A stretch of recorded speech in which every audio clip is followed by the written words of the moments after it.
You're nothing but a burden who never deserved your father's love." Those words cut through me like ice as my stepmother Victoria grabbed my wrist during Dad's funeral reception, her perfectly manicured nails digging into my skin hard enough to leave marks. 3 months later, she was standing in my driveway, begging me to reconsider the eviction notice I'd just handed her, tears streaming down her botoxed face.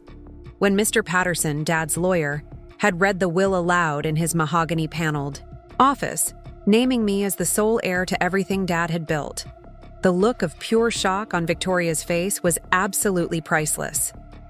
Before we jump back in, tell us where you're tuning in from, and if this story touches you, make sure you're subscribed because tomorrow I've saved something extra special for you.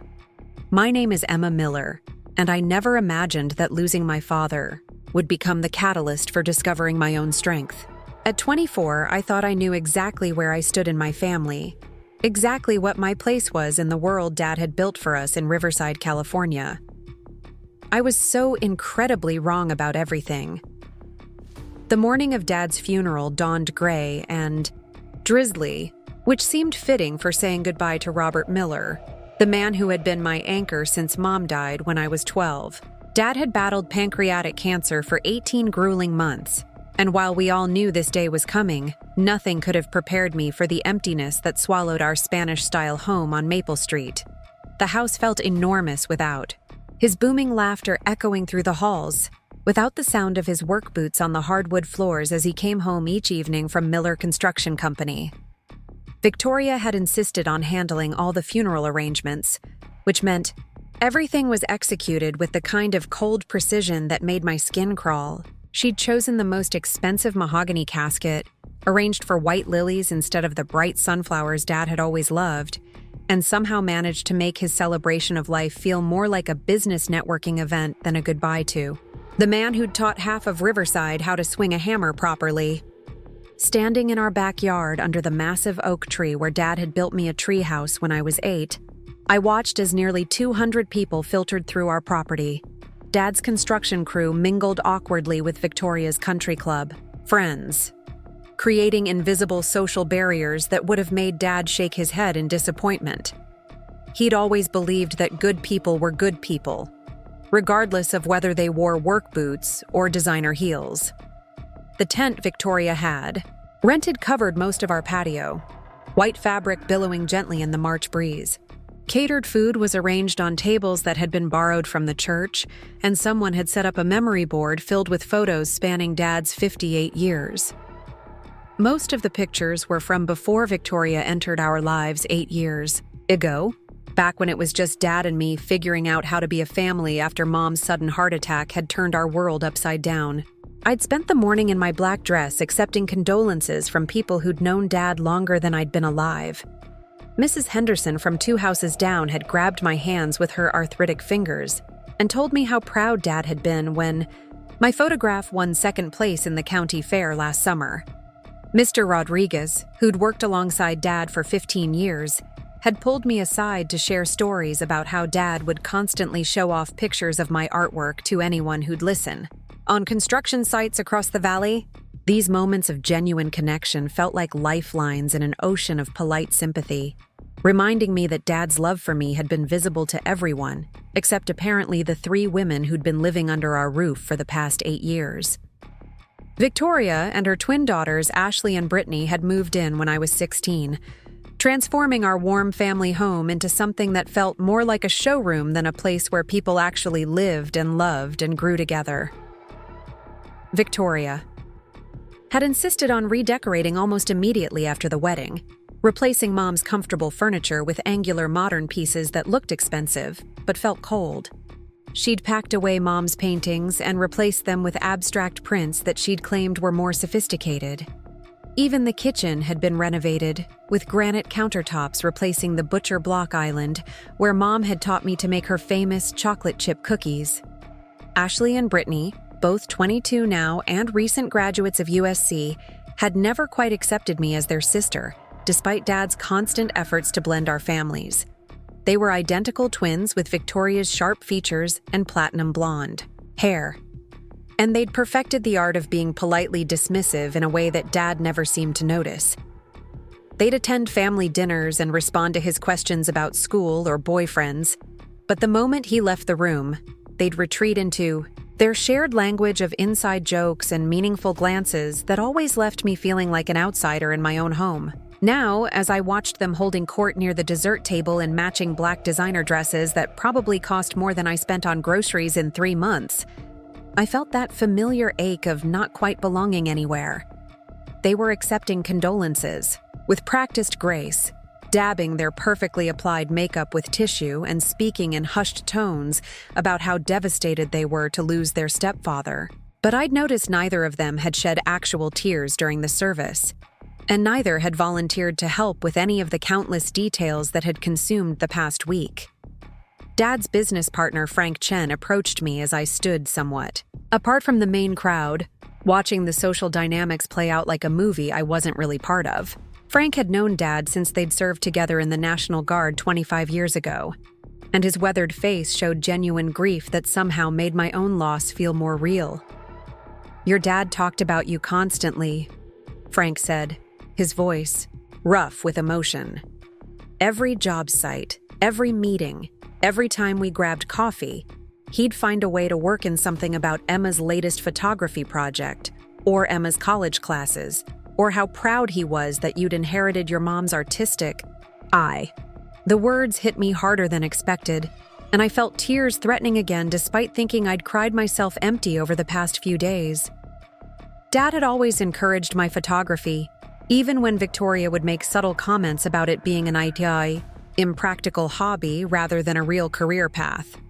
He'd helped me set up a darkroom in the basement, had driven me to weekend workshops at the community college, and had framed several of my landscape photographs to hang in his office at the construction company. "He worried about you, though," Frank continued, glancing toward where Victoria was speaking with the funeral director about cleanup procedures. "Especially these past few months when he got sicker. He kept saying he needed to make sure you'd be okay, that you'd have what you needed to follow your dreams without having to compromise who you were." Before I could ask what Frank meant by that cryptic statement, Victoria appeared at my elbow with that particular smile she used when she wanted something, but was trying to appear gracious about asking for it. She'd perfected this expression during her 8-year campaign to gradually reshape our household according to her preferences. "Emma, sweetheart, I hate to interrupt, but we really need your help in the kitchen," she said, her voice carrying that honey-sweet tone that never quite masked the underlying steel. "The caterers are overwhelmed, and several people have mentioned that the coffee ran out 20 minutes ago. You know where everything is better than anyone."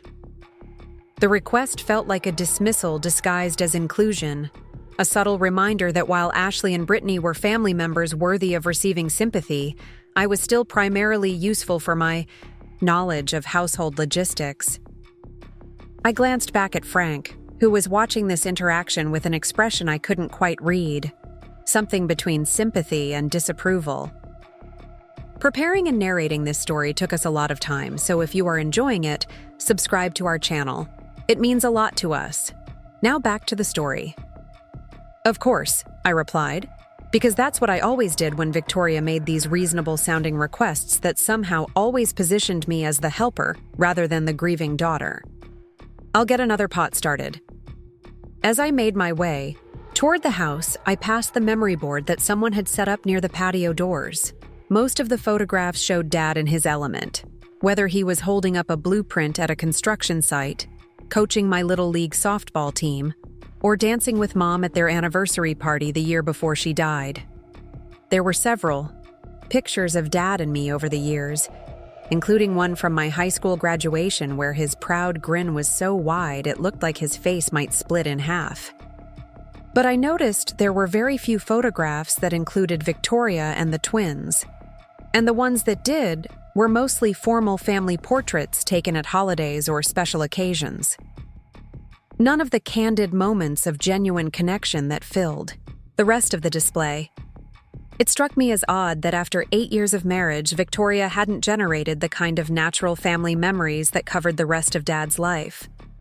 In the kitchen, I found organized chaos.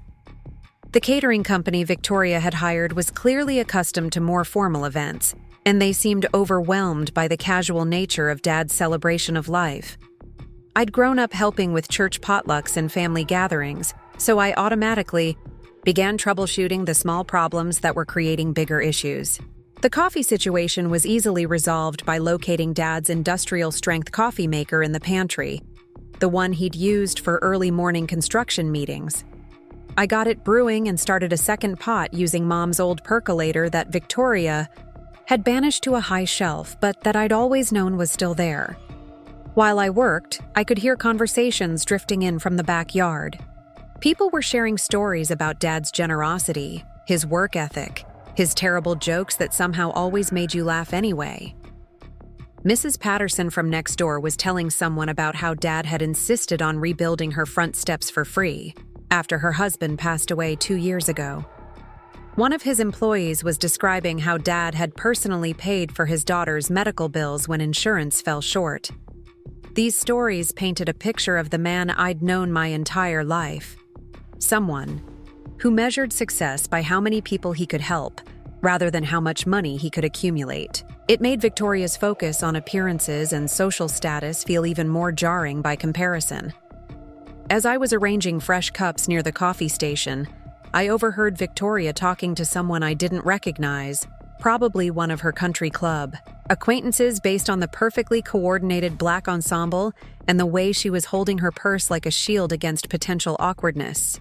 "Of course we're devastated," Victoria was saying in that practiced grief voice she'd been using all day. "Robert was such a wonderful provider, and now we have to figure out how to move forward. Emma, especially, is going to struggle with the transition. She's never been particularly independent, and Robert may have enabled her artistic pursuits a bit too much. We're hoping this tragedy will finally motivate her to develop some practical life skills." The words hit me like a physical blow. Even at Dad's funeral, even while accepting sympathy for our family's loss, Victoria was laying groundwork for some narrative where I was the problem that needed to be solved, rather than a daughter who'd just lost her father. I stood frozen behind the kitchen island, coffee filters scattered around me, as Victoria continued her character assassination disguised as concerned stepmother routine. She was describing me as if I were a perpetual teenager who needed to be managed rather than a 24-year-old college graduate who'd been helping manage household logistics and Dad's medical appointments for months. The conversation was interrupted by Ashley appearing in the kitchen doorway, looking appropriately somber but somehow still managing to check her reflection in the stainless steel refrigerator door. She'd inherited Victoria's ability to appear, genuinely caring while simultaneously calculating the best way to position herself advantageously in any situation. "Mom wants to know if you found the good serving platters," Ashley said without really looking at me. "She thinks the catering company's dishes look cheap, and we can't have Dad's friends thinking we're not handling this properly." The casual way she referred to Victoria as Mom, while treating me like hired help, crystallized something that had been bothering me throughout the entire day. Ashley and Brittany had seamlessly integrated themselves into the role of grieving daughters, accepting condolences and support as if they'd been part of Dad's life from the beginning. Meanwhile, I was being relegated to behind-the-scenes logistics, while Victoria subtly undermined my relationship with Dad to anyone who'd listen. I located the serving platters Mom had received as a wedding gift 26 years ago, the ones Victoria had deemed too traditional for regular use but apparently acceptable for Dad's funeral. As I transferred food from the catering trays to Mom's china, I found myself wondering how Dad would have felt about the way his celebration of life was being orchestrated, how Victoria was managing the narrative of our family's grief. By the time I returned to the backyard, the crowd had begun to thin as people needed to return to work or tend to their own families. The afternoon sun had broken through the morning clouds, casting long shadows across the yard and making the white tent glow softly. It should have been beautiful, peaceful even, but I felt increasingly disconnected from everything happening around me. Frank Chen caught up with me as I was collecting empty plates. his expression more serious than it had been during our earlier conversation. He glanced around to make sure we weren't being overheard, then leaned closer with the air of someone who had something important to share. "Emma, your dad made me promise to tell you something if anything happened to him," Frank said quietly. He was worried about how certain people might try to rewrite history after he was gone, might try to make you feel like you didn't matter as much as you actually did. Before he could continue, Victoria materialized beside us with that uncanny ability she had for appearing whenever conversations might be happening without her supervision. Her smile was bright and hostess-appropriate, but her eyes were sharp with the kind of awareness that suggested she'd been monitoring my interactions throughout the day. "Frank, how wonderful that you could be here today," she said smoothly, inserting herself into our conversation. "Robert spoke of you so often. I hope you know you'll always be welcome in our home." The phrase "our home" grated against my ears because it felt like another subtle assertion of ownership, another way of establishing hierarchy in the family Dad had tried so hard to blend together. Frank's expression tightened almost imperceptibly, and I suspected he'd caught the possessive undertone as well. "Robert was lucky to have such a devoted daughter," Frank replied, his emphasis on daughter feeling deliberate. "Emma has been incredible throughout his illness, handling so many details and making sure he felt supported. He was enormously proud of the woman she's become." Victoria's smile never wavered, but something flickered behind her eyes. A brief moment of irritation that she covered so quickly I might have imagined it. But I'd been living with Victoria's subtle manipulations for 8 years, and I'd learned to recognize the micro-expressions that revealed her true reactions to situations that didn't unfold according to her preferences. "Of course we're all proud of Emma," Victoria said smoothly, "though I do worry about how she'll adjust to independence. Robert may have been too protective, too willing to shield her from real-world responsibilities, but I suppose that's natural for a father with an artistic daughter." The way she said artistic made it sound like a character flaw rather than a talent, and I felt my face flush with embarrassment and anger. Frank's jaw tightened, and I could tell he was struggling with whether to say something that might create conflict at Dad's funeral, or let Victoria's subtle undermining pass unchallenged. The moment stretched uncomfortably, until Brittany appeared with her boyfriend Marcus, both of them looking like they were ready to leave, despite the fact that this was their stepfather's funeral reception. Brittany had inherited Victoria's ability to look appropriately grief-stricken, while obviously being more concerned with other priorities. "Mom, Marcus needs to get back to work, and I promised I'd drive him," Brittany announced without acknowledging me or Frank. "Ashley's staying to help with cleanup, but I should probably go." Victoria immediately shifted into supportive mother mode, fussing over Brittany's emotional state and making sure she had everything she needed for a graceful exit. The contrast between her attentiveness to Brittany's needs and her casual dismissal of my own grief was so stark that I wondered how I'd never noticed it so clearly before. As more people began to leave, I found myself increasingly isolated, despite being surrounded by the remnants of Dad's celebration of life. Victoria and Ashley worked the remaining crowd like seasoned politicians, making sure everyone left with the right impression of our family's handling of this tragedy. I continued collecting dishes and folding chairs, grateful for tasks that gave me something to do with my hands, while my mind tried to process everything that was happening around me. The last guests departed as the sun was beginning to set, leaving our backyard looking like the aftermath of a party rather than a tribute to Dad's life. The catering company packed up their equipment efficiently, and within an hour, our property looked almost normal, except for the lingering scent of funeral flowers and the absence of the man who'd made this house feel like home. Victoria surveyed the cleanup with the satisfaction of someone who'd successfully managed a complex event, checking items off her mental list, while Ashley and Brittany retreated to their shared bathroom to repair their makeup after their taxing day of accepting sympathy. I was loading the last of the borrowed dishes into my car to return to the church when Victoria finally addressed me directly. "Emma, we need to have a serious conversation about the future," she said, her voice carrying a finality that made my stomach clench with dread. "Tonight's not the right time because we're all exhausted, but tomorrow we need to discuss some practical matters regarding living arrangements and expectations." The way she phrased it made it sound like I was a tenant whose lease was up for renewal, rather than someone who'd lived in this house for 24 years. But I was too emotionally drained to argue, too overwhelmed by grief and confusion to mount any kind of coherent response to whatever Victoria was planning. "Okay," I managed, though the word felt like surrender rather than agreement. As I drove to the church to return the borrowed items, I tried to make sense of everything that had happened during Dad's funeral. The subtle ways Victoria had positioned herself as the primary griever while relegating me to a supporting role.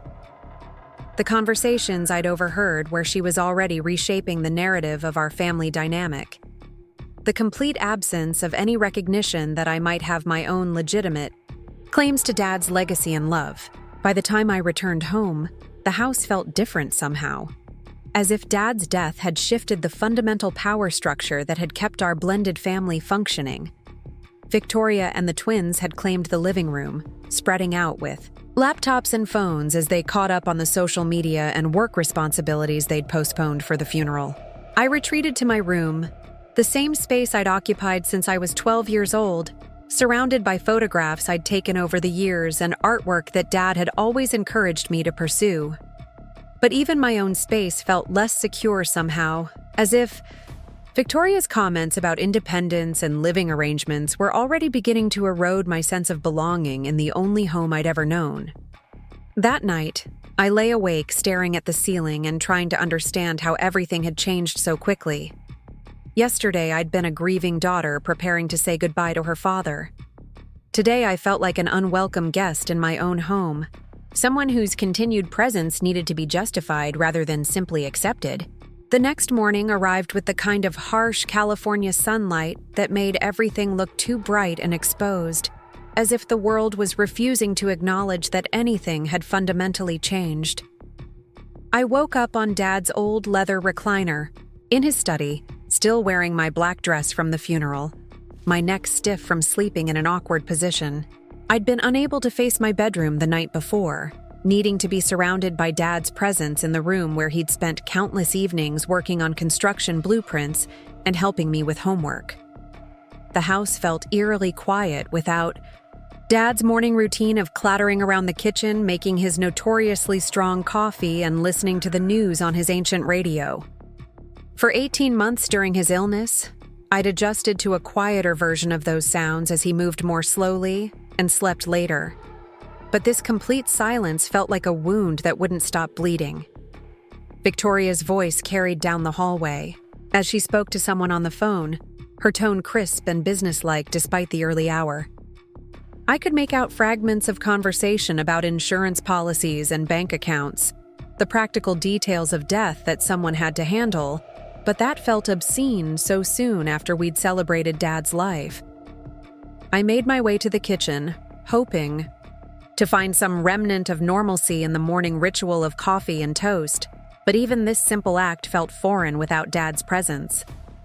The coffee maker Victoria had chosen when she redecorated was sleek and modern, nothing like the sturdy machine Dad had used for 20 years, and I struggled with its digital interface while my grief-fogged brain tried to remember which buttons produced actual coffee. Ashley emerged from the hallway leading to the bedroom she shared with Brittany, already dressed in expensive athleisure wear and carrying her yoga mat. She'd somehow managed to look perfectly put together, despite theoretically having experienced the same emotional devastation as the rest of us. Her blonde hair arranged in an effortless ponytail and her makeup subtle, but flawless. "Morning," she said without quite looking at me, her attention focused on the protein shake she was preparing with ingredients that definitely hadn't been in our kitchen before Victoria's grocery shopping trips. Mom's been on the phone with insurance people since 6. Apparently, there's a lot of paperwork when someone dies. The casual way she mentioned Dad's death, as if it were merely an administrative inconvenience rather than the loss of someone who'd helped raise her for 8 years, struck me as profoundly wrong. but Ashley had always possessed this ability to compartmentalize emotions in a way that I envied, even as it disturbed me. "Did she say anything about when we'll meet with Dad's lawyer?" I asked, remembering Mr. Patterson's brief appearance at the funeral and his promise to schedule a formal reading of the will within the week. Ashley shrugged, securing the lid on her shake with practiced efficiency. "I think that's scheduled for Friday, but honestly, I'm not really involved in those discussions. Mom handles all the business stuff, and Brittany and I are just trying to figure out our own next steps now that we're graduated and everything." The phrase "now that we're graduated" suggested that Dad's death was merely one of several life transitions they were navigating, rather than the central catastrophic event that had shattered my understanding of family and home. Ashley gathered her yoga mat and shake, clearly preparing to leave for whatever fitness class or social obligation filled her Tuesday morning schedule. "Will you be around later?" I asked, not sure why I was seeking connection with someone who'd never shown much interest in building a relationship with me, but desperate for some sense that we were all processing this loss together as a family. "Probably not until dinner," Ashley replied, pausing at the kitchen door with an expression that might have been sympathy if it had contained any genuine warmth. "You should probably talk to Mom about whatever you're planning to do with your time now. She mentioned something about helping you figure out some practical stuff." After Ashley left, the house settled into an oppressive quiet that made every small sound seem amplified. I could hear Victoria's voice continuing her phone conversations, occasionally rising with what sounded like frustration or impatience. The refrigerator hummed loudly in the renovated kitchen that still felt more like a showroom than a place where people cooked meals and shared stories about their days. I wandered back to Dad's study, seeking comfort in the room that remained, most unchanged by Victoria's 8-year renovation project. Dad had insisted on keeping his desk and filing cabinets, his collection of construction trade magazines, and the framed photographs that chronicled his progression from young carpenter to successful business owner. The wall behind his desk displayed his various licenses and certifications, alongside pictures of completed projects, including the community center he'd built the year before his cancer diagnosis. One photograph in particular caught my attention. That morning, a candid shot I'd taken of Dad at a construction site about 6 months ago, before his illness became too severe for him to work regularly. He was reviewing blueprints with his foreman while sunlight streamed through the skeletal framework of what would become someone's dream home.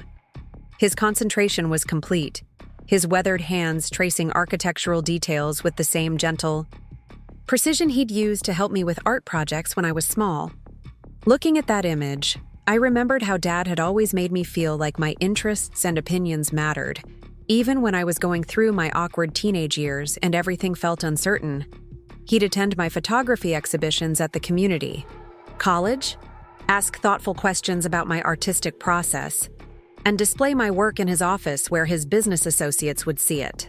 When Victoria would make subtle comments about photography being an impractical career choice, Dad would counter with stories about successful artists he'd read about, or mention how much he valued creativity in problem-solving.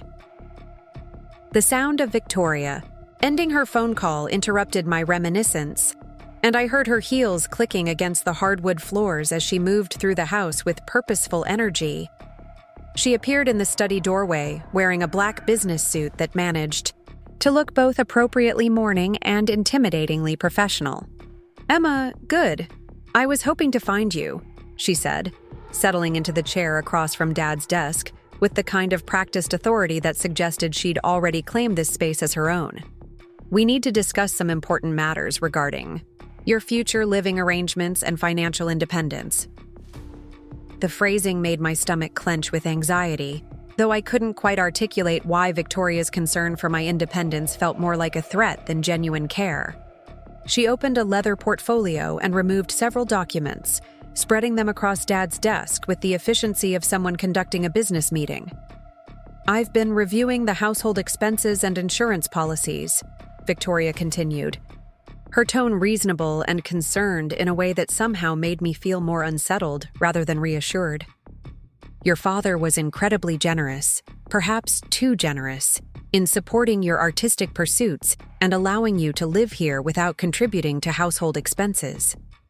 The criticism stung because it contained enough truth to be difficult to argue against. I had been living in Dad's house without paying rent, though I'd contributed to groceries and utilities when my part-time photography work generated income. Dad had insisted that supporting my education and artistic development was an investment in my future, not a burden to be resented. "Now that Robert's gone," Victoria said, and I noticed she was using his formal name rather than the casual dad that had defined their relationship for 8 years. "We need to establish more practical arrangements. Ashley and Brittany will be moving back home while they launch their careers. And frankly, this house isn't large enough for 3 young adults plus myself." The mathematics of her statement didn't make sense, since our house had 4 bedrooms and had comfortably accommodated all of us for years. But I sensed that square footage wasn't really the issue Victoria was addressing. She was establishing a hierarchy where Ashley and Brittany's needs took precedence over my own, despite the fact that this had been my home since birth. "I don't understand," I said, though part of me was beginning to understand all too clearly. "This is my home. I've lived here my entire life." Victoria's expression softened into what might have passed for maternal concern if I hadn't spent 8 years learning to recognize her various manipulative strategies. She leaned forward slightly, her voice taking on the tone she used when she wanted to appear reasonable while delivering ultimately unreasonable demands.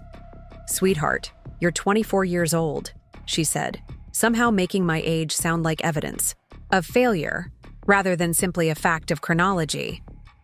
"Most people your age have established their own independence, their own careers, their own living situations. Your father may have enabled a certain amount of dependency, but that's not healthy for someone with your potential." The word "enabled" made Dad's love and support sound like a character flaw, rather than the foundation that had allowed me to pursue my education and artistic development. Victoria was reframing our family dynamic in a way that cast Dad as overly permissive and me as insufficiently mature, creating a narrative that justified whatever she was planning to propose. "I understand this transition is difficult," Victoria continued, shuffling through her documents with practiced efficiency. "But I've taken the liberty of researching some apartment complexes in more affordable areas where you could establish your own independence. There are several options in Riverside's downtown area that would be perfect for a young artist trying to build a career." The phrase "trying to build a career" carried a subtle dismissiveness that suggested my photography work was more of a hobby than a legitimate profession. Victoria had always been skilled at undermining my confidence while maintaining plausible deniability about her intentions, and this conversation was following a familiar pattern. "What about Dad's will?" I asked, grasping for some legal framework that might protect my position in this house that had been my home for 24 years. Surely he made provisions for my living situation. Victoria's pause was so brief, I might have imagined it, but something flickered across her expression before she resumed her concerned stepmother performance. She gathered her documents with slightly more urgency, as if my question had introduced an element she preferred not to address directly. "The will reading is scheduled for Friday, of course," she said, her tone suggesting this was merely a formality rather than something that might significantly impact our family's future arrangements. "But we shouldn't wait for legal proceedings to begin making practical decisions about everyone's living situations. These transitions are easier when they're handled gradually rather than being forced by circumstances." The implication that my continued residence in Dad's house was temporary regardless of whatever his will might specify felt like another subtle threat disguised as practical advice. Victoria was positioning herself as the reasonable adult making difficult decisions while casting me as someone who needed to be managed through this transition. "I think we should wait to see what Dad wanted," I said, surprised by the firmness in my own voice, despite feeling increasingly overwhelmed by Victoria's systematic dismantling of my sense of security and belonging. Victoria's smile remained, perfectly calibrated, but I caught a flash of something harder in her eyes before she controlled her expression. She stood gracefully, gathering her documents with the air of someone concluding a successful negotiation rather than having encountered unexpected resistance. "Of course, dear," she said, her tone suggesting patient indulgence of my temporary irrationality. "But I do hope you'll think seriously about what independence might look like for you. Your father would want to see you thriving on your own rather than remaining dependent on family support indefinitely." After she left, I remained in Dad's chair, feeling as if I'd just survived an encounter with something predatory disguised as concern. Victoria had managed to make Dad's love sound like weakness, my living situation sound like charity, and my artistic career sound like an expensive hobby that had been indulged too long. The rest of the day passed in a strange suspension of normal life. Brittany returned from whatever activities had occupied her morning and immediately disappeared into her shared room with Ashley, their voices carrying through the walls in animated conversations about job interviews and apartment hunting and social plans that seemed to assume Dad's death was already being integrated into their regular routine. Victoria spent most of the day on phone calls that seemed to involve insurance companies, banks, and various service providers. I caught fragments of conversations about account transfers and policy changes, the administrative machinery of death that reduced Dad's life, to a series of financial transactions requiring signatures and documentation. I tried to find productive ways to occupy my time, but even simple tasks felt complicated by my uncertain status in this house that was simultaneously my lifelong home and apparently no longer my guaranteed residence. I couldn't concentrate on editing photographs, couldn't focus on reading, couldn't even manage to watch television without feeling like I was avoiding more important considerations about my future.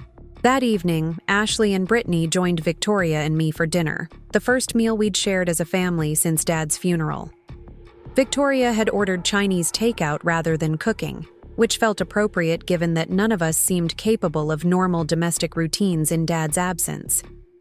The conversation was stilted and careful, with Victoria asking the twins about their job search progress and their plans for establishing their post-graduation lives.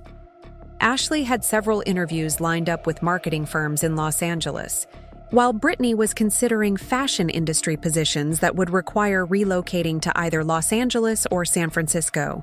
"It's so exciting that you both have such clear direction," Victoria said, her pride in their ambition and practicality obvious in every word.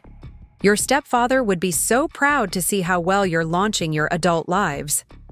The reference to Dad as their stepfather, rather than simply their father, felt deliberate. A subtle reminder that their relationship with him had been different from mine, more recent and perhaps less central to their identities. But Victoria's obvious investment in their success highlighted by contrast her very different attitude toward my own future prospects. "What about you, Emma?" Brittany asked with what might have been genuine curiosity or polite obligation. "Are you planning to stay in Riverside, or would you consider moving somewhere with more opportunities for photographers?" The question felt loaded with implications about whether I was capable of the kind of independence and ambition that Ashley and Brittany were demonstrating. But it also represented the first time in months that either twin had asked me directly about my plans or interests, and I found myself wanting to respond thoughtfully despite the complicated family dynamics surrounding the conversation. "I've been building relationships with local clients," I said, trying to project confidence I didn't entirely feel. "There's actually a growing market for wedding and portrait photography in this area, and I've had some success with landscape work that captures the unique character of Southern California." Victoria nodded with the kind of polite interest she might show a stranger's hobby, but I noticed she didn't offer the same enthusiastic support she'd just expressed for Ashley and Brittany's career prospects. The subtle difference in her responses reinforced my growing sense that she viewed my artistic pursuits as less legitimate than her daughter's more conventional professional ambitions. "That's nice, dear," Victoria said, her tone suggesting my photography work was pleasant, but ultimately insignificant, compared to the serious business of establishing adult independence. "Though I do think you might want to consider developing some additional income streams, perhaps something more reliable than freelance creative work." The suggestion that my chosen career was inherently unreliable stung, particularly since Dad had always encouraged me to pursue work that felt meaningful rather than simply secure. But Victoria had a gift for delivering criticism in ways that sounded like helpful advice, making it difficult to object without seeming defensive or ungrateful. As dinner concluded and we began clearing the table, Ashley lingered in the kitchen, while Brittany and Victoria retreated to their respective rooms. For a moment, I thought Ashley might be planning to offer some kind of sisterly support, or at least acknowledge the strangeness of navigating family dynamics without Dad's presence, to mediate between different personalities and priorities. Instead, Ashley began loading the dishwasher with the efficient movements of someone completing a necessary task rather than participating in family bonding. Her expression was thoughtful, but distant, as if she were working through calculations that didn't necessarily include me in their final outcomes. "You know," Ashley said without looking up from the plates she was rinsing, "Mom's probably right about the independence thing.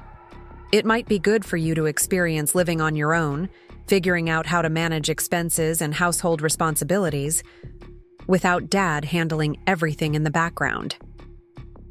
The casual way she dismissed Dad's support as overprotectiveness rather than love felt like another small betrayal. Another way that my relationship with Dad was being reframed as unhealthy, dependency rather than the foundation of strength and confidence he'd always intended it to be. "Dad didn't handle everything," I replied, surprised by the defensive edge in my voice. "I've been managing plenty of responsibilities, especially during his illness." Ashley's pause suggested she was choosing her words carefully, and when she continued, her tone carried the kind of patient reasonableness that Victoria had perfected over years of subtle manipulation. "I'm not criticizing you," Ashley said, though her words felt exactly like criticism disguised as concern. "I'm just saying that maybe this is an opportunity to prove to yourself that you can thrive independently. Dad always worried about whether he was preparing you adequately for adult life, and maybe the best way to honor his memory is by demonstrating that his love and support created someone strong enough to build her own successful life." The twisted logic of her argument was almost impressive in its manipulation. Ashley was suggesting that the best way to honor Dad's memory was by abandoning the home he'd provided and the support system he'd created, as if his love had been preparation for leaving rather than foundation for belonging. But what disturbed me most was Ashley's claim that Dad had worried about my preparedness for independence. This didn't match my understanding of our relationship or the conversations we'd had during his illness, when he'd seemed most concerned about ensuring I'd have the resources and support to continue pursuing my artistic development. "Did Dad actually say that to you?" I asked, genuinely curious about whether Ashley was reporting actual conversations or projecting her own assumptions about my relationship with Dad. Ashley's expression became slightly uncomfortable, and she focused more intently on her dishwashing, as if the plates required her complete attention. When she finally responded, her voice carried less certainty than her previous statements. "Not in so many words," she admitted, "but you could tell he was concerned about your future. He wanted to make sure you'd be okay without him, that you'd learn to be independent and self-sufficient." The vagueness of her response suggested that Ashley was interpreting Dad's general parental concerns as specific criticism of my capabilities, possibly influenced by Victoria's subtle but persistent narrative about my need for greater independence. It was entirely possible that Dad's worries about my future were focused on ensuring I'd have adequate support and resources, rather than concerns about my ability to function independently. That night, I lay awake in my childhood bedroom wondering how much of my family's assessment of my character and capabilities was accurate, versus how much was influenced by Victoria's 8-year campaign to position herself and her daughters as the primary beneficiaries of Dad's love and resources. And I'd spent so much energy trying to fit into their vision of functional family dynamics that I'd perhaps lost track of my own understanding of my relationship with Dad and my potential for independent success. The house settled around me with familiar creaks and sighs, But even these comforting sounds felt less secure than they had just days earlier. Victoria's comments about living arrangements and independence had introduced an element of uncertainty that made my own bedroom feel temporary, as if I were a guest whose welcome was being evaluated rather than a daughter who belonged here by right of birth and love. I found myself wondering what Dad would think about Victoria's plans for my future, whether he would support her emphasis on independence, or whether he would prioritize my continued connection to the home and community that had shaped me. But Dad was gone, and I was left to navigate these complex family dynamics without his protection or guidance, unsure of my own strength and increasingly isolated from the people who should have been supporting me through this difficult transition. The next morning brought no relief from the emotional complexity that had transformed our household into something resembling a strategic negotiation, rather than a family processing grief together. Victoria appeared at breakfast already dressed, for what looked like important appointments, her calendar and phone suggesting a day filled with meetings that related to Dad's estate and our family's financial future. "Emma, I've scheduled some appointments today that might interest you," Victoria announced over coffee that tasted nothing like the strong, familiar brew Dad had made every morning for as long as I could remember. "There's a lovely apartment complex on 4th Street that caters to young professionals, and the manager has agreed to show us several units this afternoon." The presumption that I would automatically participate in apartment hunting felt like another step in Victoria's systematic campaign to relocate me away from Dad's house. But I also recognized that refusing to look at apartments might be interpreted as unreasonable resistance to practical planning. "I thought we were going to wait until after the will reading," I said, trying to maintain some boundary around the timeline Victoria seemed determined to accelerate. Victoria's smile remained perfectly pleasant, but her tone carried a subtle firmness that suggested my preferences were being noted but not necessarily accommodated in her planning process. "Of course, dear, but there's no harm in exploring options," she replied, gathering her papers with the brisk efficiency of someone accustomed to managing multiple projects simultaneously. "Even if the will provides some financial support for your transition, you'll still want to understand what independent living might look like.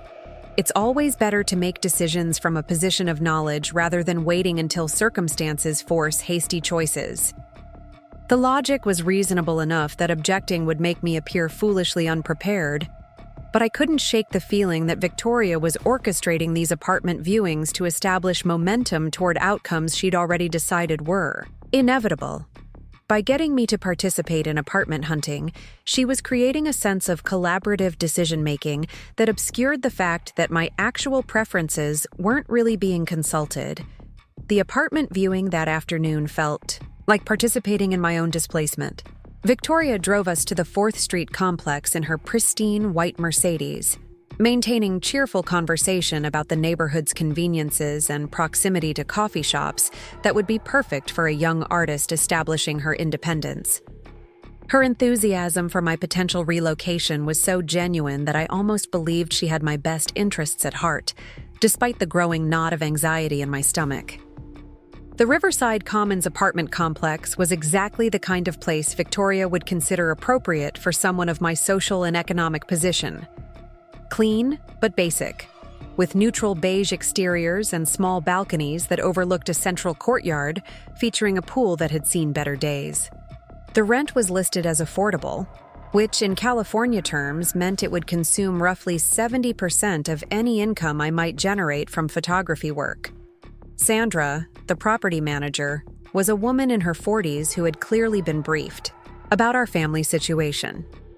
She expressed appropriate sympathy for our recent loss, while maintaining the professional enthusiasm required to show apartments to potential tenants.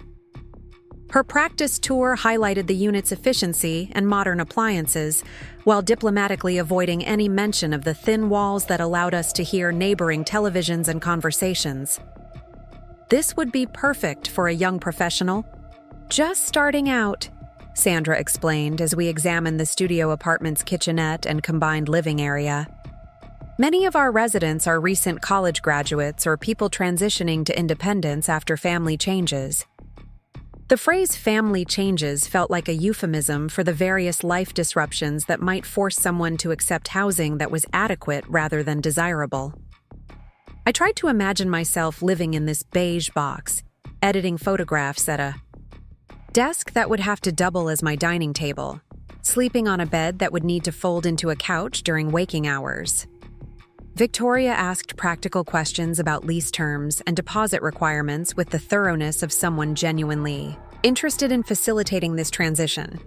She even inquired about storage options and parking availability, demonstrating a level of detailed planning that suggested she'd already decided this move was inevitable, regardless of my own preferences or the contents of Dad's will. The application process is quite straightforward, Sandra continued, offering Victoria a folder filled with rental paperwork. With good references and proof of income, we can usually approve applications within a few days. Many of our young professional tenants have family members who co-sign initially until they establish their financial independence. The assumption that I would need a co-signer felt like another subtle reminder of my supposedly precarious financial position, though I realized I'd never actually calculated whether my photography income would qualify me for independent housing. Dad had always handled our household's major financial decisions, and I'd been so focused on developing my artistic skills that I'd perhaps neglected to fully understand the economic realities of supporting myself. As we drove home from the apartment viewing, Victoria maintained her supportive stepmother performance while gradually introducing more pointed observations about my need to embrace this transition with enthusiasm rather than resistance. "I know. Change is difficult," she said, navigating traffic with the same smooth efficiency she applied to managing family dynamics. "But I truly believe this is exactly what Robert would want for you.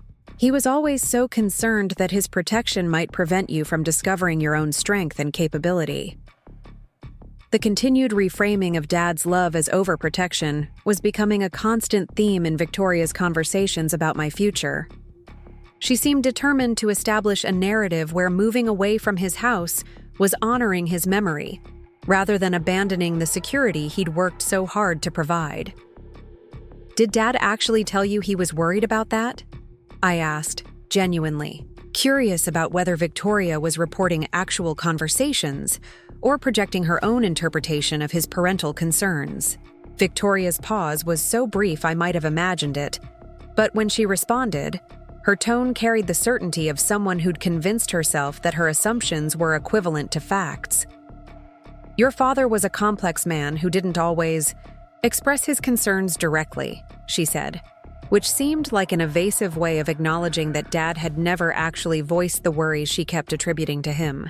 But any parent in his situation would be thinking about how to ensure their child develops independence and self-sufficiency. The vagueness of her response confirmed my suspicion that Victoria was interpreting Dad's general parental love and concern as specific criticism of my preparedness for adult life. It was entirely possible that Dad's thoughts about my future were focused on ensuring I'd have adequate support and resources, rather than worries about my ability to function independently.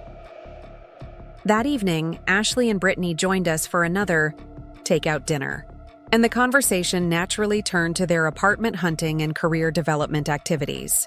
Both twins had spent the day interviewing with potential employers and viewing rental properties in Los Angeles, approaching their post-graduation transition with the kind of confident planning that Victoria clearly admired.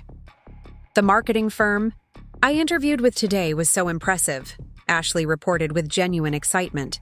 "They work with entertainment industry clients, and the senior partner mentioned they're specifically looking for someone with fresh perspectives on social media strategy." Victoria beamed with pride at Ashley's professional prospects, asking detailed questions about the company culture and advancement opportunities. Her investment in Ashley's career success was obvious and wholehearted, creating a sharp contrast with her much more qualified support for my own professional development. "That sounds wonderful, sweetheart," Victoria said, her maternal pride evident in every word. "You've worked so hard to position yourself for exactly these kinds of opportunities." Brittany shared similar updates about fashion industry interviews, describing meetings with boutique owners and design firms that specialized in the kind of trendy, Instagram-worthy clothing that seemed to define her personal aesthetic. Victoria listened with the same engaged enthusiasm, offering strategic advice and celebrating each small victory in her daughter's job search process. "You girls are both so focused and ambitious," Victoria observed with obvious satisfaction. "Your stepfather would be incredibly proud to see how well you're launching your adult lives." The repeated reference to Dad as their stepfather while discussing their independence struck me as significant, though I couldn't quite articulate why. Victoria seemed to be establishing a distinction between their relationship with Dad and mine, suggesting that their success reflected well on his influence, while my continued dependence somehow represented his failure to prepare me adequately. "What about you, Emma?" Brittany asked, and I realized I'd been quietly eating while listening to their career updates without contributing anything about my own professional activities. "How did the apartment viewing go today?" The question felt both genuine and loaded, requiring me to demonstrate appropriate enthusiasm for a living situation I hadn't chosen while avoiding any appearance of resistance that might be interpreted as immaturity or unrealistic expectations. "It was nice," I said, which was true enough even though nice felt like damning with faint praise. "Very practical and affordable for someone starting out independently."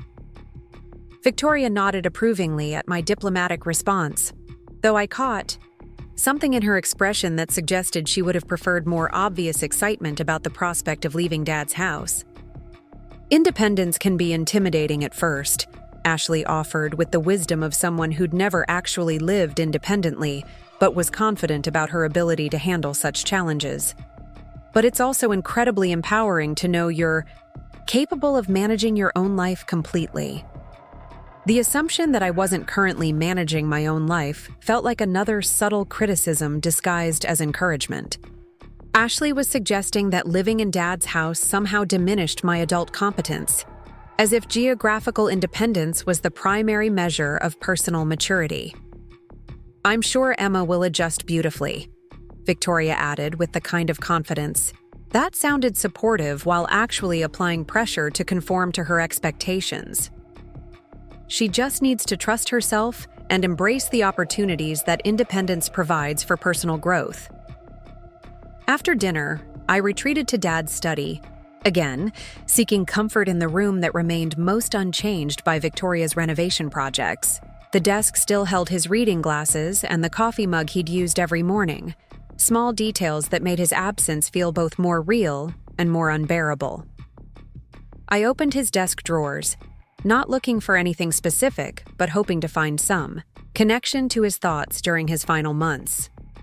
Most of the contents were predictably business-related, contracts and invoices and correspondence with suppliers and clients. But in the bottom drawer, I discovered a manila folder labeled with my name in Dad's careful handwriting. Inside were documents I'd never seen before, including what appeared to be a will that was different from the one Mr. Patterson would be reading on Friday. This version was handwritten rather than formally typed, dated just 3 weeks before Dad's death, and it contained provisions that were dramatically different from what Victoria's behavior suggested she expected. The handwritten will left the house, the business, and the majority of Dad's financial assets to me, with much smaller bequests to Victoria and the twins. But more importantly, it contained a personal letter explaining his reasoning in terms that contradicted everything Victoria had been telling me about his concerns regarding my independence and maturity. "Emma," the letter began in Dad's familiar script, "if you're reading this, it means I didn't have the chance to discuss these decisions with you directly, which breaks my heart because you deserve to understand how proud I am of the woman you've become." The letter continued for several pages, detailing Dad's admiration for my artistic development, his confidence in my ability to manage both creative and practical responsibilities, and his specific hopes that I would continue living in the house that had been our family home. Most significantly, he expressed concerns about Victoria's influence on family dynamics and his worry that she might try to undermine my confidence after his death.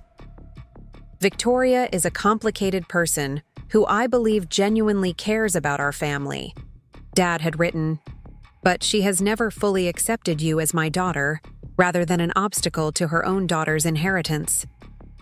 I worry that without my presence to maintain balance, she might try to convince you that you don't belong in this house or deserve the life I've worked to provide for you.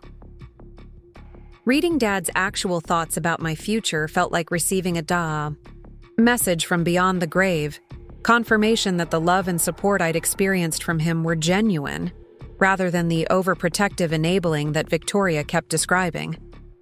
He had seen clearly the family dynamics that I'd struggled to articulate, and he'd taken legal steps to protect me from exactly the kind of manipulation I was currently experiencing. But the existence of this handwritten will raised complicated questions about which document would be considered legally valid. Mr. Patterson had never mentioned multiple versions, and Victoria had been handling all the arrangements with the attorney's office. It was entirely possible that she was unaware of this handwritten version, or that she had deliberately chosen not to share it with the lawyer. I spent the next hour reading and rereading Dad's letter, trying to process the implications of his actual feelings about my capabilities and future compared to the narrative Victoria had been constructing about his supposed concerns. The contrast was so stark that I began to question whether Victoria's version of events had ever been based on reality, or whether she'd been projecting her own priorities onto Dad's memory. The letter also contained practical advice about managing the construction business, including recommendations about which employees could be trusted with increased responsibility and which clients represented the most stable long-term relationships. Dad had clearly been thinking about how to ensure business continuity after his death, suggesting he expected me to take an active role in operations rather than simply inherit passive financial assets. Most touching were his final paragraphs, which focused on his hopes for my continued artistic development and his confidence that I could balance creative pursuits with business responsibilities. You have your mother's eye for beauty and my stubborn determination to see projects through to completion, he'd written. I believe you can build something meaningful that honors both aspects of your heritage, creating art that matters while maintaining the business that has supported our family for 20 years. Reading those words, I felt something shift inside, me that had been gradually eroding under Victoria's constant suggestions that Dad had been concerned about my preparedness for adult responsibilities.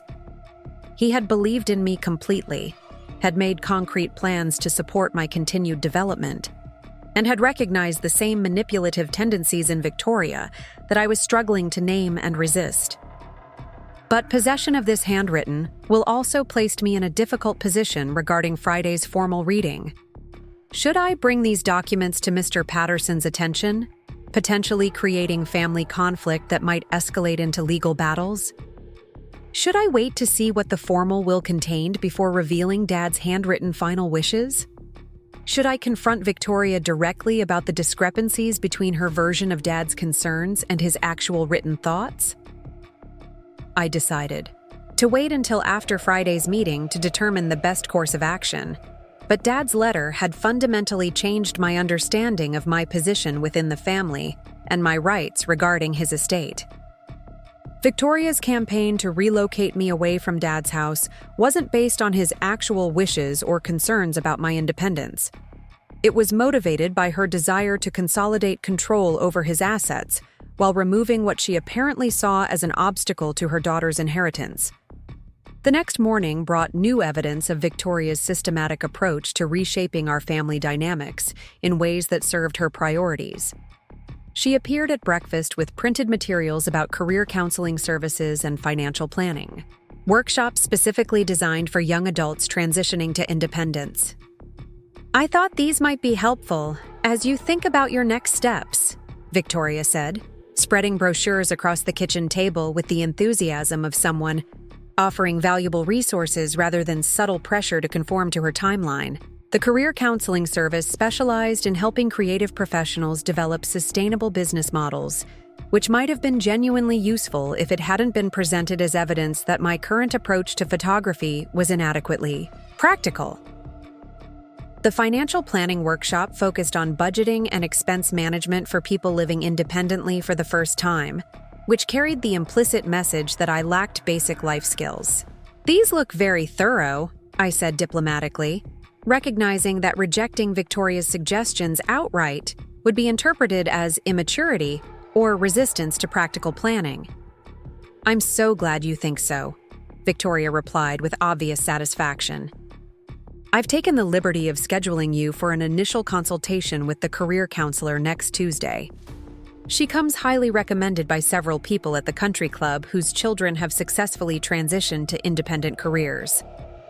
The presumption that she could schedule appointments on my behalf felt like another boundary violation, though Victoria presented it as helpful facilitation rather than overstepping. She seemed to operate from the assumption that my time and priorities were available for her management, which hadn't been problematic when Dad was alive to maintain balance, but felt increasingly oppressive in his absence. "I appreciate you thinking of me," I said carefully, "but I'd prefer to handle my own appointments once I decide which services might be most helpful." Victoria's expression flickered with something that might have been annoyance before settling back into patient understanding. She gathered the brochures with slightly more brisk efficiency than necessary, her body language suggesting that my preference for autonomy was noted, but not necessarily respected.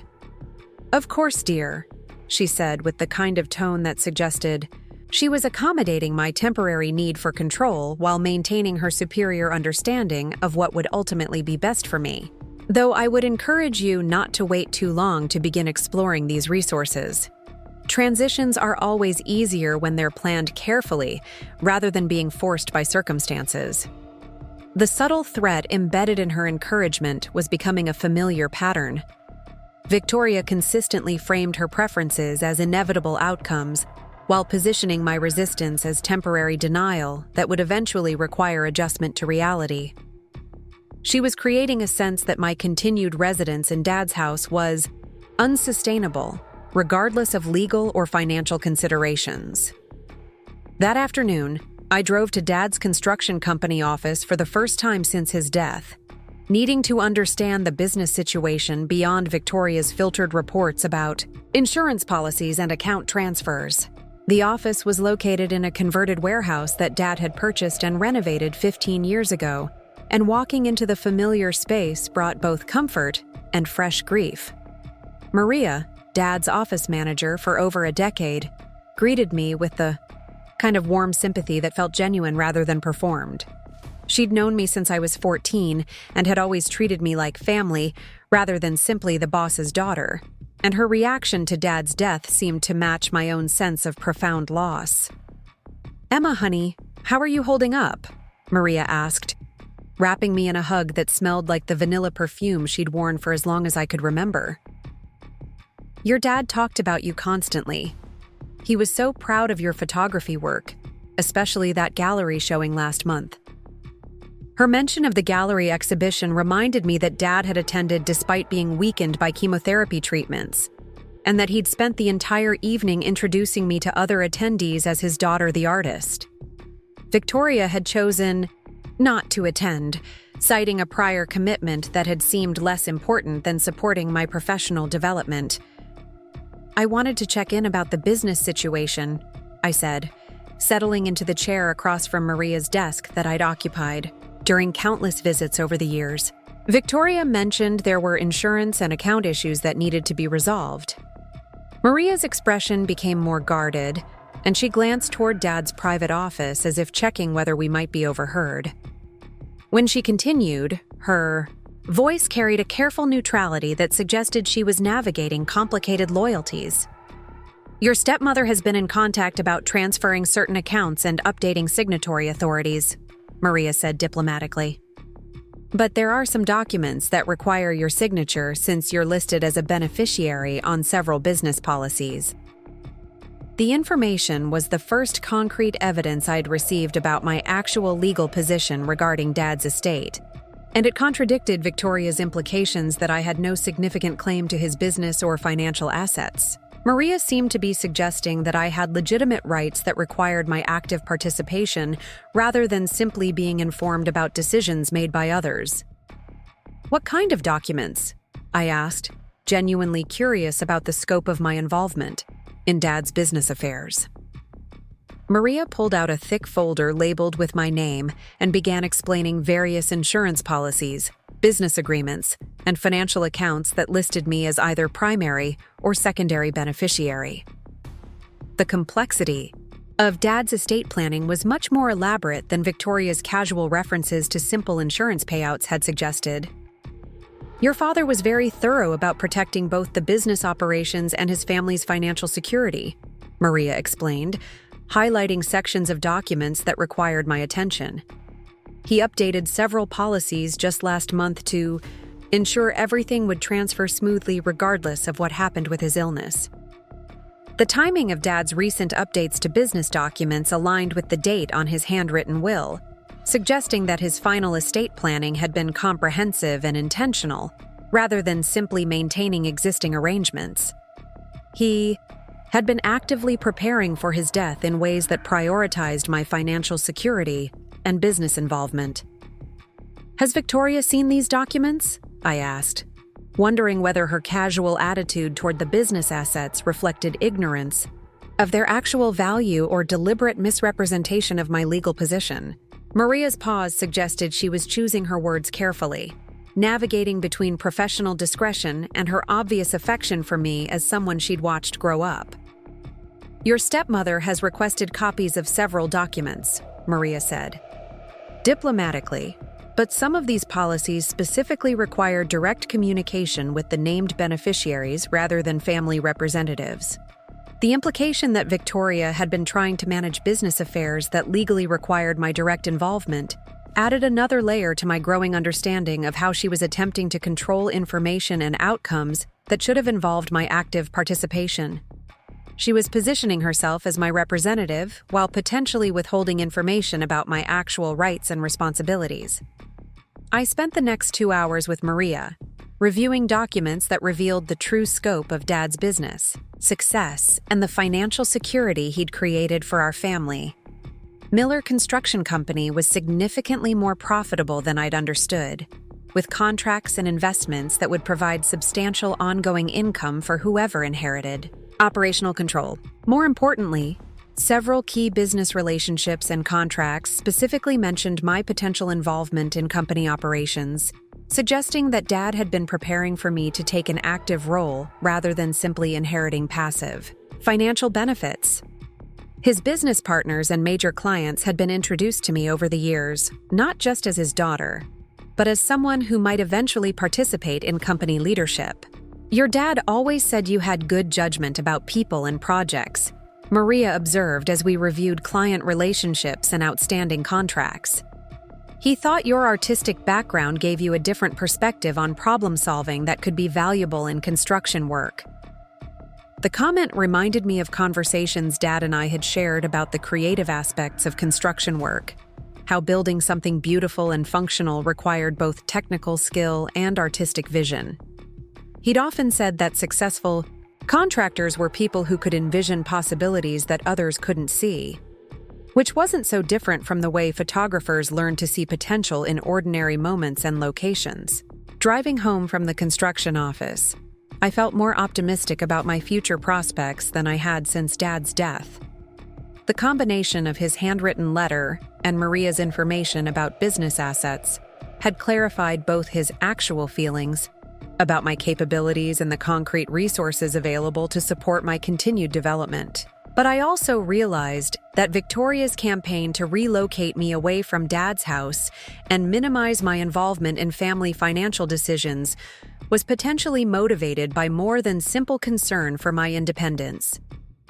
If I was indeed the primary beneficiary of Dad's estate, as both his handwritten will and business documents suggested, then my continued presence in the family home represented an obstacle to whatever alternative arrangements Victoria might prefer. That evening's dinner conversation took on new significance as I listened to Victoria and the twins discuss their plans with the awareness that my own future might be much more secure than they were suggesting. Victoria continued to present apartment, hunting and career counseling as urgent necessities. But her advice felt less convincing when I understood that Dad had provided substantial financial resources to support whatever path I chose to pursue. "I spoke with Sandra at Riverside Commons today," Victoria announced over Chinese takeout that was becoming our standard dinner routine in Dad's absence. "She's holding that lovely studio apartment for you through the weekend, but she'll need a decision by Monday if you want to secure it." The artificial urgency of Victoria's timeline felt manipulative, now that I understood she was potentially trying to expedite my departure, before Friday's will reading might clarify my actual legal position. She was creating pressure to make housing decisions based on incomplete information about my financial resources and inheritance rights. "I think I'd like to wait until after we meet with Mr. Patterson," I said, testing Victoria's reaction to any delay in her preferred timeline. Victoria's expression tightened almost imperceptibly before she resumed her patient stepmother performance, but I caught the flash of irritation that suggested my preference for waiting was not aligned with her strategic planning. "Of course, dear," she said with practiced understanding, "though I would hate for you to miss out on such a perfect starter apartment while you're waiting for legal proceedings that might take months to complete fully." The implication that the will reading was merely the beginning of a lengthy legal process rather than a clarification of Dad's intentions felt like another attempt to pressure me into making immediate decisions based on artificial scarcity. Victoria was consistently framing my options in ways that suggested delay would result in lost opportunities rather than better informed choices. Friday morning arrived with the kind of crisp autumn air that made everything feel sharp and defined, as if the universe was preparing for moments of absolute clarity. I woke before dawn, unable to sleep through the anxiety that had been building all week toward this formal reading of Dad's will. The handwritten document I discovered in his desk drawer felt like a secret weapon, but I still wasn't sure how or when to reveal its existence to Mr. Patterson and the family. Victoria was already in the kitchen when I emerged from my room, dressed in a sophisticated black suit that somehow managed to look both appropriately morning and confidently businesslike. She'd arranged her blonde hair in an elegant chignon and applied makeup with the precision of someone preparing for an important performance rather than simply attending a legal proceeding. "Good morning, sweetheart," she said with the kind of warm authority that suggested she was managing everyone's emotional state through this difficult transition. "I've made coffee and picked up some pastries from that bakery your father always enjoyed. I thought we should have a proper breakfast before we meet with Mr. Patterson." The gesture was thoughtful in exactly the way Victoria excelled at, creating moments of apparent caring that served her larger strategic purposes. By referencing Dad's favorite bakery and ensuring we were well-fed and prepared, she was positioning herself as the capable family leader who anticipated everyone's needs while managing complex logistics. Ashley and Brittany appeared shortly after, both dressed in coordinated outfits that suggested they'd consulted with Victoria about appropriate attire for the occasion. Their demeanor was respectfully somber, but not dramatically grief-stricken, as if they were attending an important family meeting rather than learning about their inheritance from someone who'd helped raise them for 8 years. "Are you nervous?" Ashley asked me with what might have been genuine concern or simply polite conversation appropriate for the circumstances. "A little," I admitted, which was a dramatic understatement of the anxiety that had been consuming me since discovering Dad's handwritten will and letter. I was nervous about the potential conflict between different versions of his final wishes, nervous about confronting Victoria's manipulation, and nervous about claiming my rightful inheritance in the face of their obvious expectations. "I'm sure everything will be straightforward," Brittany offered with the confidence of someone who'd never experienced legal proceedings that didn't unfold according to her family's preferences. Dad was always so thorough about planning and organization. He probably made sure everything was clearly explained. Victoria nodded approvingly at Brittany's assessment, her expression suggesting satisfied anticipation rather than the uncertainty that was making my stomach clench with dread. She seemed remarkably confident about the will's contents for someone who presumably hadn't seen the document beforehand, which made me wonder whether she'd somehow gained access to information that I didn't possess. The drive to Mr. Patterson's law office passed in careful conversation about Dad's business legacy and his hopes for our family's future. Victoria spoke with the authority of someone interpreting his wishes rather than speculating about unknown intentions, describing his concerns about ensuring everyone's financial security while encouraging individual independence and growth. Robert was always so thoughtful about balancing support with autonomy, Victoria observed as we navigated downtown Riverside's historic district toward the imposing brick building that housed Patterson and Associates. He wanted to make sure everyone had the resources to pursue their dreams while developing the strength to succeed independently. The familiar reframing of Dad's love as preparation for separation rather than foundation for belonging made me grip the folder containing his handwritten will more tightly. In a few hours, Victoria's carefully constructed narrative about Dad's intentions would be tested against his actual documented wishes, and I suspected the contrast would be dramatic. Mr. Patterson's office occupied the second floor of a building that had housed legal practices for over a century, with dark wood paneling and leather furniture that suggested tradition and reliability. The receptionist, a woman in her 60s who'd probably been managing estate proceedings for decades, greeted us with appropriate sympathy while maintaining the professional efficiency required for difficult family meetings. "Mr. Patterson is ready for you," she announced after confirming our identities and relationship to Dad's estate. "He's prepared all the necessary documents, and he estimates the reading will take approximately 90 minutes depending on questions and discussion." We were ushered into a conference room dominated by a massive mahogany table surrounded by leather chairs that had probably witnessed countless family dramas over the years. Mr. Patterson, a distinguished man in his 70s with silver hair and gentle eyes, had known Dad for over 20 years and had handled various legal matters for Miller Construction Company throughout their business relationship. "Please accept my deepest condolences," Mr. Patterson said, shaking hands with each of us before settling behind a stack of documents that represented the legal framework of Dad's final wishes. "Robert was a good man and a valued client. I know this is a difficult time, but he was very specific about his intentions regarding his estate." Victoria settled into her chair with the composed attention of someone confident about the proceedings' outcome, while Ashley and Brittany flanked her with appropriately respectful expressions. I took the seat directly across from Mr. Patterson. The folder containing Dad's handwritten will positioned discreetly in my lap where I could access it quickly if necessary.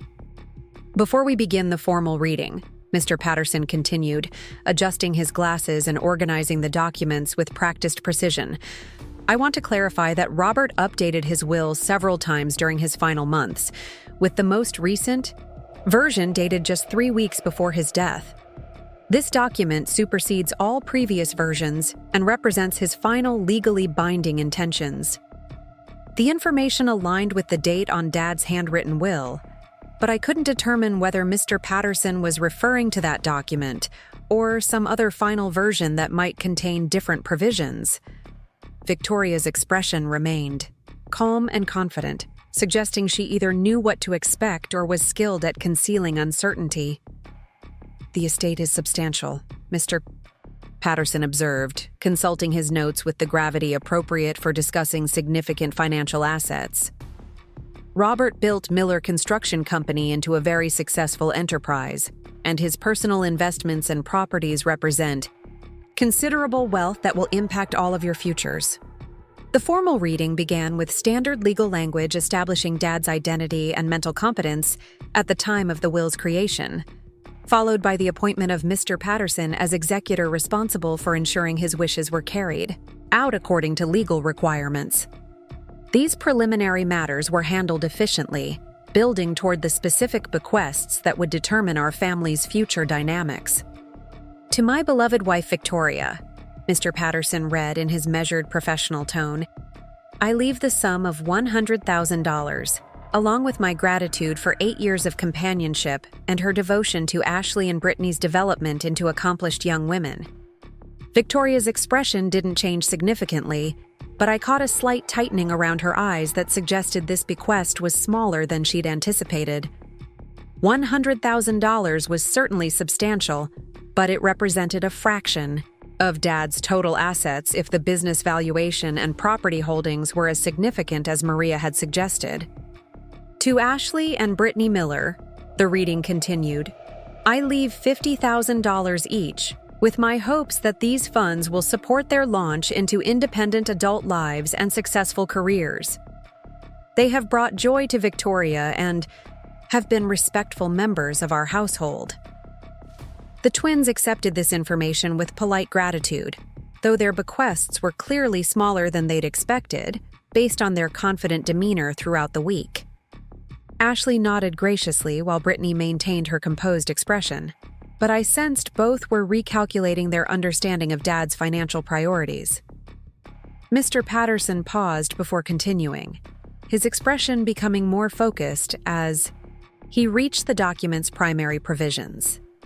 The room felt charged with anticipation as we waited to learn how Dad had distributed the majority of his estate among his family members.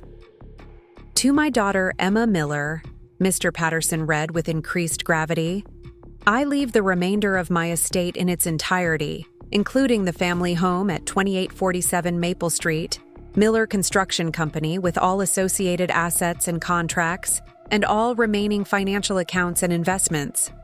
The silence that followed this announcement was so complete that I could hear traffic passing on the street below and the steady tick of the antique clock mounted on the conference room wall.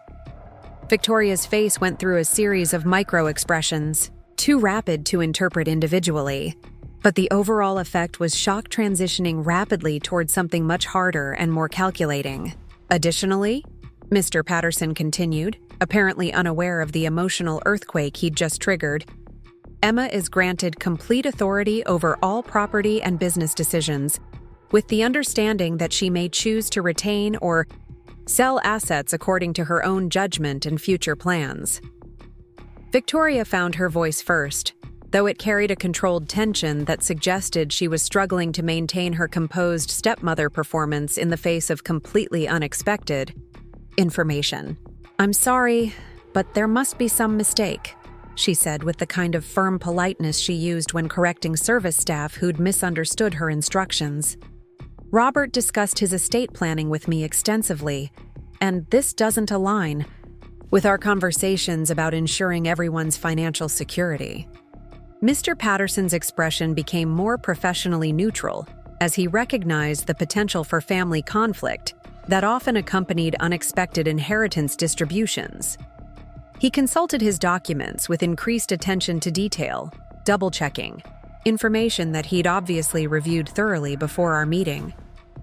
I understand this may be surprising, he replied diplomatically, but Robert was very specific about these provisions when he updated his will last month. He spent considerable time ensuring that his intentions were clearly documented and legally binding. Ashley and Brittany exchanged glances that communicated volumes about their shared disappointment and confusion. They'd clearly expected much, larger bequests based on either Victoria's predictions or their own assumptions about Dad's feelings toward his stepdaughters compared to his biological daughter. What about the house? Victoria asked, her voice carrying a slight tremor that suggested she was beginning to understand the full implications of Dad's final wishes. Surely there were provisions for continued family residence or shared ownership arrangements.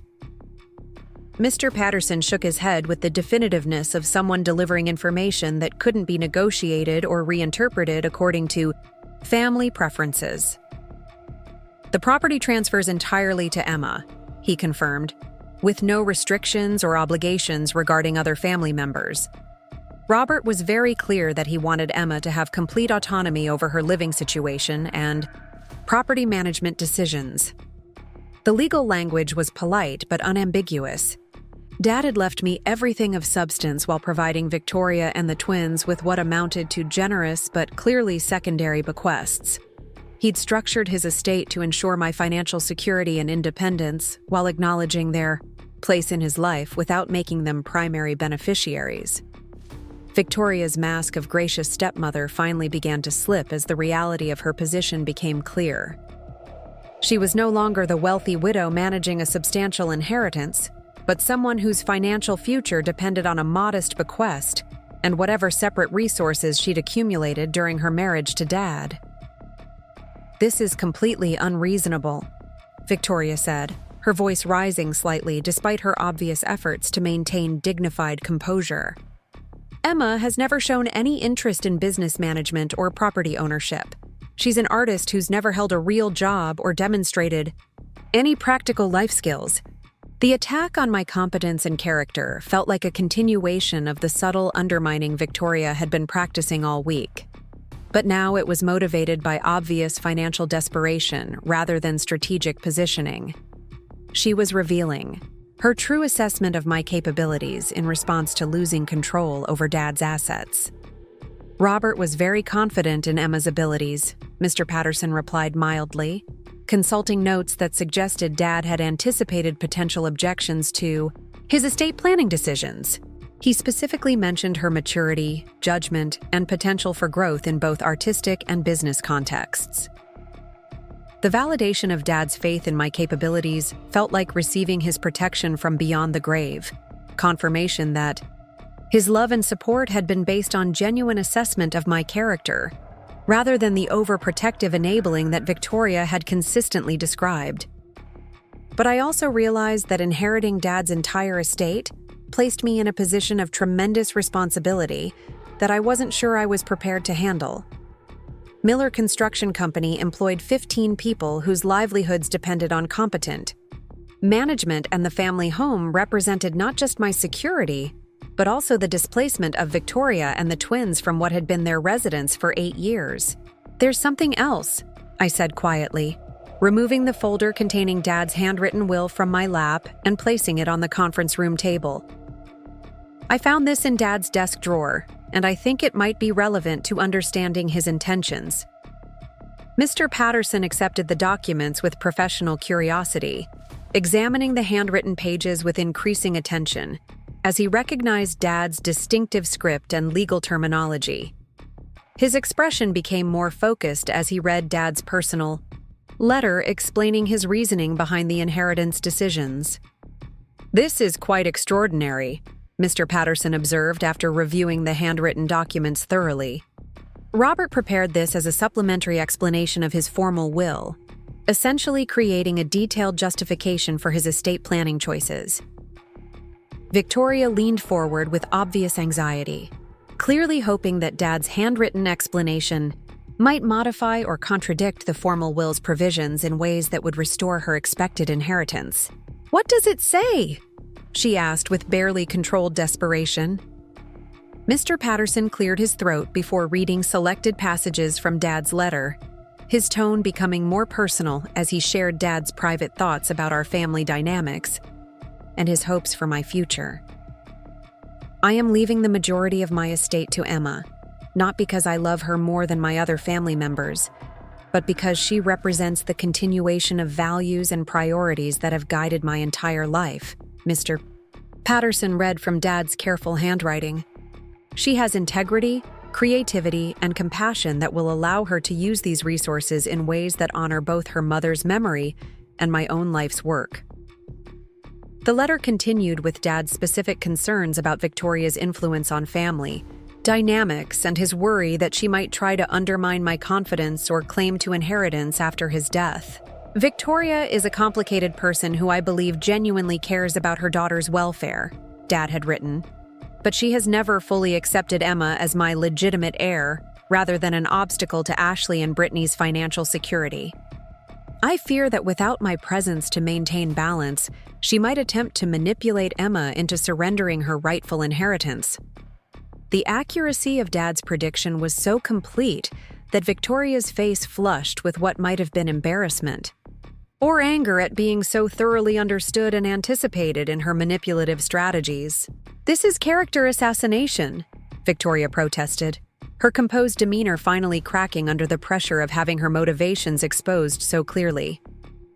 Robert was obviously not thinking clearly during his final weeks. This kind of paranoid suspicion isn't consistent with the man I married. But Mr. Patterson was continuing to read from Dad's letter, sharing his specific hopes for my future and his confidence in my ability to balance artistic pursuits with practical responsibilities. Emma has the wisdom to honor family relationships while maintaining her own autonomy, Dad had written. I trust her to make generous and thoughtful decisions about supporting Victoria and the twins while ensuring her own security and freedom to pursue meaningful work. The letter concluded with Dad's direct instructions about how he hoped I would handle the inheritance, including suggestions for supporting Victoria's transition to independent living while maintaining clear boundaries about my own priorities and decision-making authority. Reading Dad's actual thoughts about my capabilities and our family relationships felt like receiving his final blessing and guidance for navigating the complex situation his death had created. He had understood Victoria's manipulative tendencies completely and had taken legal steps to protect me from exactly the kind of psychological pressure I'd been experiencing all week. Victoria stood abruptly, her chair scraping against the hardwood floor with a harsh sound that emphasized the dramatic shift in family power dynamics that Dad's will had created. "This is absolutely unacceptable," she declared, her voice carrying the kind of authority she'd used to manage household decisions for 8 years, but that now sounded hollow and desperate. "I've been part of this family for 8 years. I've supported Robert through his illness, maintained his household, and treated Emma like my own daughter." The claim that she'd treated me like her own daughter was so contradictory to my actual experience that I almost laughed despite the serious circumstances.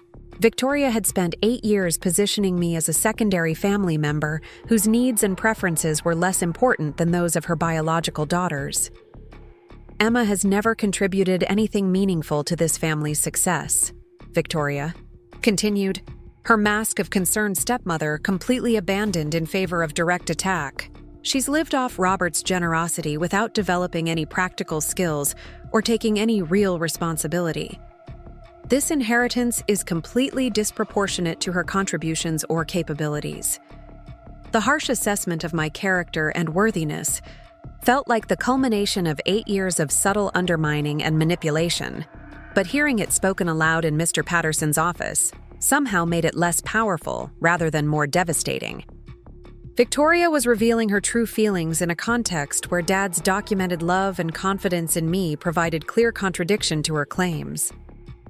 Ashley and Brittany remained silent, clearly uncomfortable with their mother's emotional outburst, but unable to defend me against accusations that aligned with their own subtle dismissal of my place in the family hierarchy.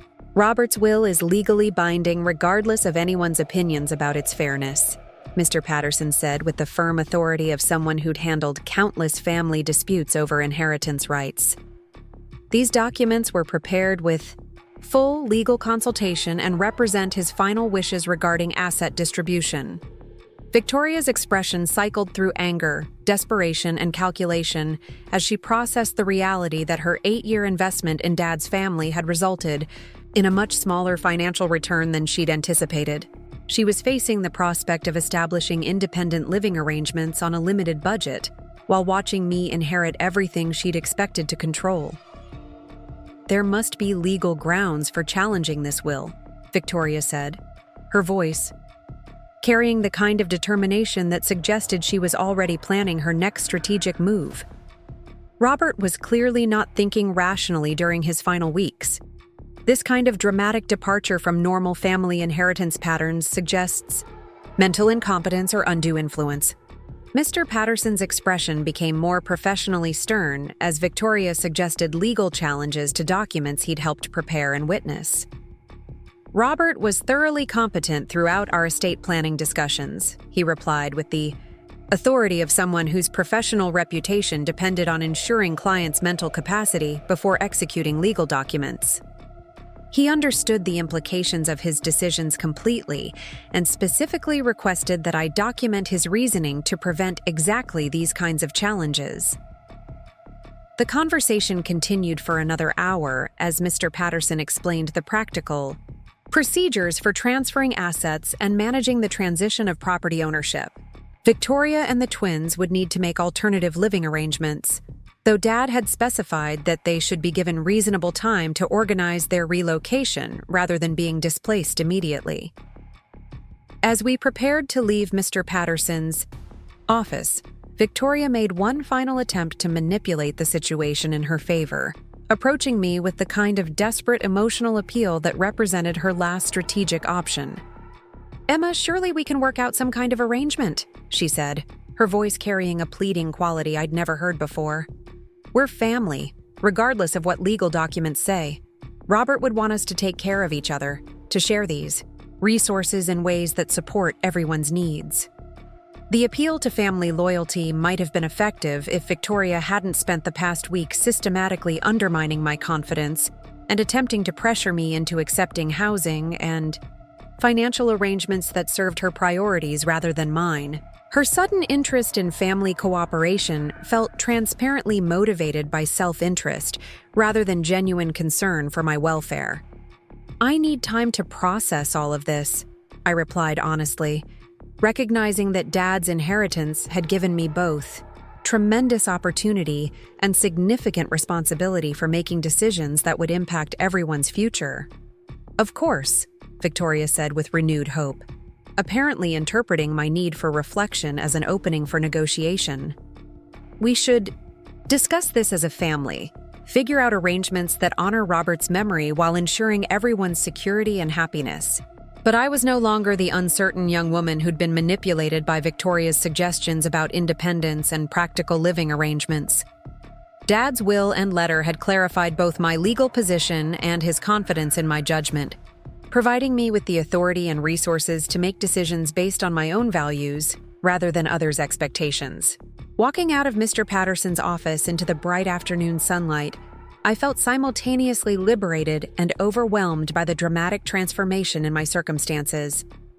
Within a single morning, I'd gone from being pressured to accept a studio, apartment, and entry-level career counseling to inheriting substantial assets and business responsibilities that would define the rest of my life.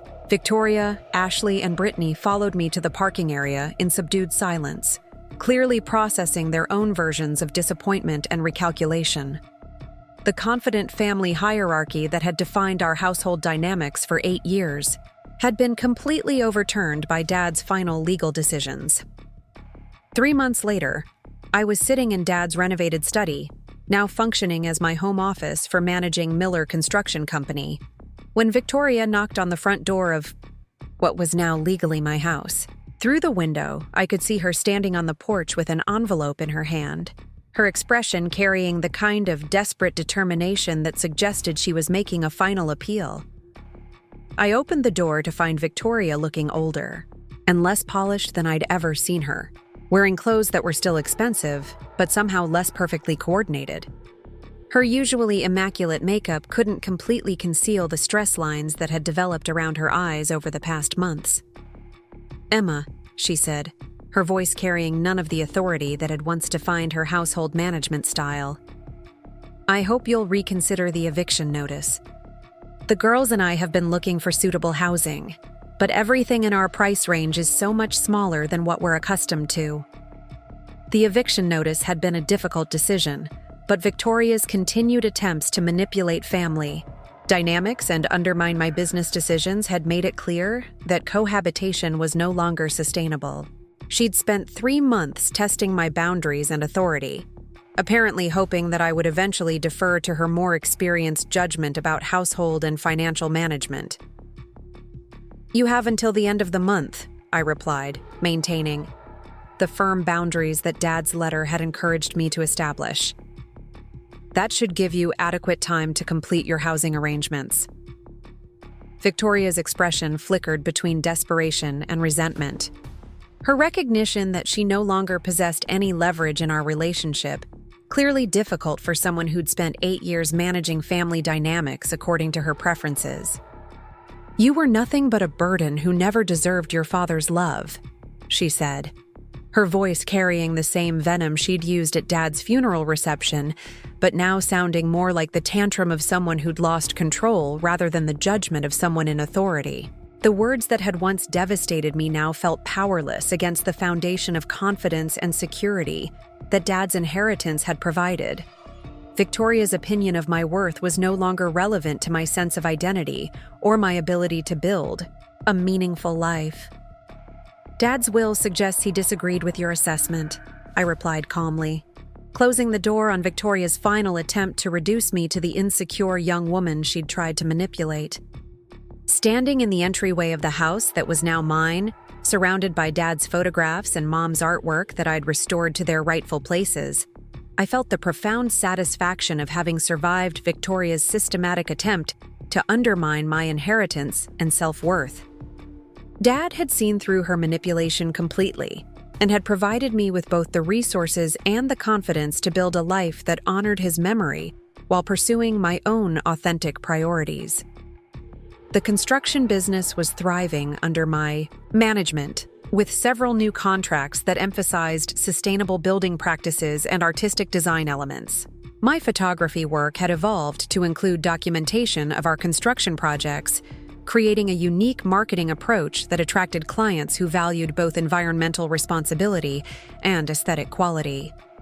Victoria had indeed called me worthless at Dad's funeral, but the lawyer's reading of his will had proved that her assessment meant nothing compared to Dad's lifelong investment in my character and potential. Sometimes the people who claim to know our worth understand us least of all, while those who truly love us see possibilities we're still learning to recognize in ourselves. Up next, you've got 2 more standout stories right on your screen. If this one hit the mark, you won't want to pass these up. Just click and check them out.